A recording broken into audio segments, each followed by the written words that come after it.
Le team Peugeot est à bloc donc pour la préparation effectivement du Dakar 2016.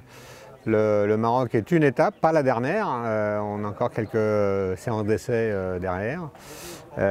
Donc le Maroc fait partie du programme de préparation du Dakar, clairement. Donc on est là avec deux voitures, une type configuration Chine pour Sébastien Loeb, Daniel Elena qui vont faire leurs premières armes ensemble.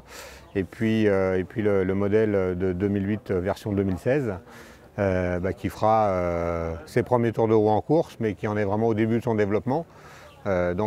C'est un test grandeur nature pour voir ce que ça va donner face à la concurrence et surtout dans des conditions réelles de course. Du coup, quel est l'objectif? Il y a un objectif de résultat dans tout ça? Aucun objectif de résultat. On prend ce rallye comme vraiment une séance d'essai grandeur nature, en conditions réelles. On sait très bien qu'on peut faire des centaines ou des milliers de boucles autour d'Airfood et puis ne pas avoir de problème. Néanmoins, le stress de la course, rouler dans la poussière des autres, chercher son chemin, avoir des conditions vraiment réelles, c'est irremplaçable et c'est ça qu'on est venu chercher ici.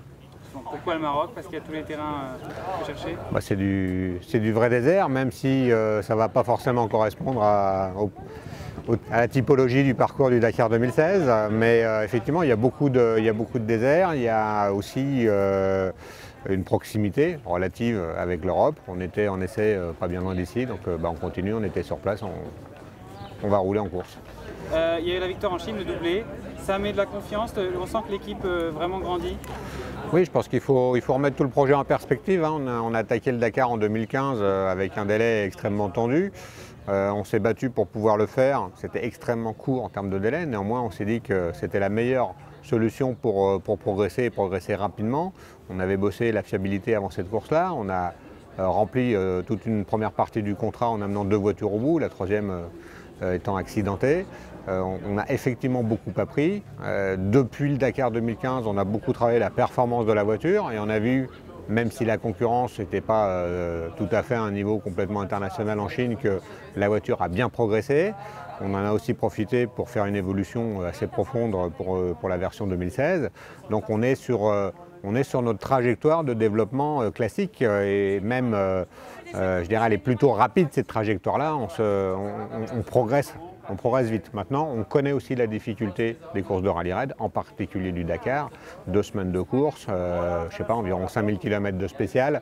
Ça va être extrêmement compliqué, tout type de conditions. On va voir la canicule, des spéciales à plus de 4000 mètres, peut-être des intempéries terribles avec El Niño, des passages de Rio. Enfin, il faut vraiment être préparé à tout et on sait très bien que sur une deuxième édition, on ne pourra pas déjà être préparé à tout. Donc on va continuer à progresser, on va continuer à apprendre, on veut être de manière significative meilleur qu'en 2015, mais on n'affichera pas d'objectif au-delà que de s'améliorer significativement par rapport à l'édition précédente. Au Maroc, quelque chose de très important, c'est le début de Sébastien Loeb en rallye raid. Comment ça s'est passé? Sébastien était déjà venu au Dakar, on l'avait vu. C'est une volonté partagée, c'est l'envie d'y s'initier? Oui, clairement, c'est une volonté partagée. Sébastien Loeb, nous, on a fait sa connaissance du côté Peugeot avec le projet Pikes Peak, un projet absolument extraordinaire où il nous a démontré toute sa faculté d'adaptation et puis son pilotage extraordinaire. Et ça aussi, sa capacité de travail assez incroyable aussi, parce qu'on n'a rien sans rien. Donc on était resté sur ce très bon souvenir, cette très belle performance-là. Effectivement, lui, il ne s'est jamais caché que le rallye raid c'était une discipline qui l'intéressait. Voilà, maintenant les planètes se sont alignées, Peugeot débarque en rallye raid, on commence à avoir une toute petite expérience.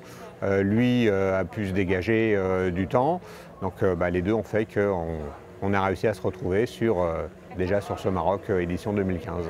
Qu'est-ce qu'on attend de lui sur ce Maroc? De l'apprentissage, parce qu'on dit c'est le début de Sébastien Loeb, mais c'est le début de Sébastien Loeb et Daniel Elena. On sait très bien quelle est aussi l'importance du copilote en rallye raid et que le métier de copilote de rallye raid c'est quand même très différent du métier de copilote de WRC. Donc ils ont beaucoup à apprendre tous les deux, même si je ne doute pas de leur faculté d'adaptation ni à l'un ni à l'autre. Regroupés dans la même team, Carlos Sainz et Sébastien Loeb, c'est déjà un petit événement en fait. C'est pas un événement puisque ça a déjà été fait chez Citroën Sport à l'époque. Quand Sébastien a débuté en WRC, Carlos était dans l'équipe Citroën. Donc c'est plutôt une répétition de ce qu'ils ont vécu. Ils s'étaient très bien entendus à l'époque. Je pense qu'ils ont d'ailleurs pas mal de points communs dans leur approche de la course, vis-à-vis de l'équipe notamment. Et voilà, je pense qu'ils sont très contents de se retrouver chez Peugeot Sport aujourd'hui pour un défi Dakar. Juste pour conclure, c'est quoi un Maroc réussi pour Peugeot? Maroc réussi pour Peugeot, c'est les 2 voitures au bout.